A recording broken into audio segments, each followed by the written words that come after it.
வணக்கம் நண்பர்களே. நமக்கு இப்போ உணவுகளை சாப்பிடும் போதெல்லாம் ஒரு நினைப்பு வந்துக்கிட்டே இருக்குது. நிறைய காணொளிகள் இப்போ வித்தியாசமா உணவை பற்றியும் உடல் ரீதியை பற்றியும் உடல் நலத்தை பற்றியும் நிறைய காணொளிகள் வந்துக்கிட்டே இருக்குது. அதில் எக்ஸ்பர்ட்ஸு டாக்டர்ஸு நிறைய பேர் பேசிக்கிட்டே இருக்கிறாங்க. அதுவும் இயற்கை சார்ந்த உணவுகளை சாப்பிட சொல்லி நம்மளை மும்மரப்படுத்துகிறாங்க. ரெண்டாவது, ஒரு சிலர் இந்த நோய்களுக்கெல்லாம் அடிப்படையான காரணம் வெங்காயமும் மிளகாயும், இந்த ரெண்டையும் நீங்கள் தவிர்த்துட்டீங்கன்னா உங்களுக்கு உடல் ஆரோக்கியமாக இருக்கும் அப்படிங்கிறாங்க. சரி, வெங்காயம் மிளகாய் இல்லாமல் நம்ம எப்படி சாப்பிட முடியும்? நம்மளுக்கு அடிப்படையே இந்த வெங்காயம் தான். வெங்காயம், பெரிய வெங்காயமும் மிளகாயும், பச்சை மிளகாயும் தவிர்க்க சொல்கிறாங்க. இதுதான் பல நோய்களுக்கு மூல காரணம்னு ஒரு டாக்டர் சொல்கிறாரு.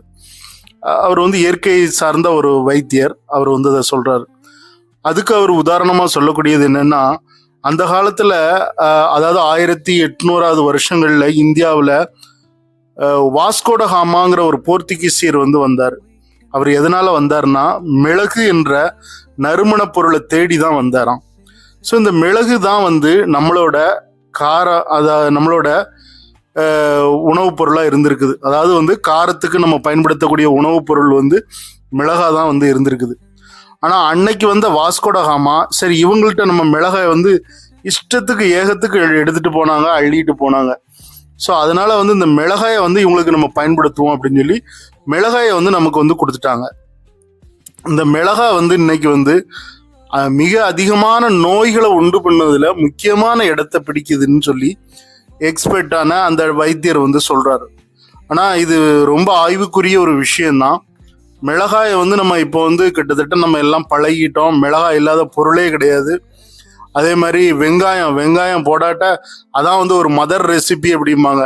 கேட்டரிங் உலகத்துல மதர் ரெசிபி பண்றதுக்கு வெங்காயம், தக்காளி இது ரொம்ப இம்பார்ட்டன்ட்.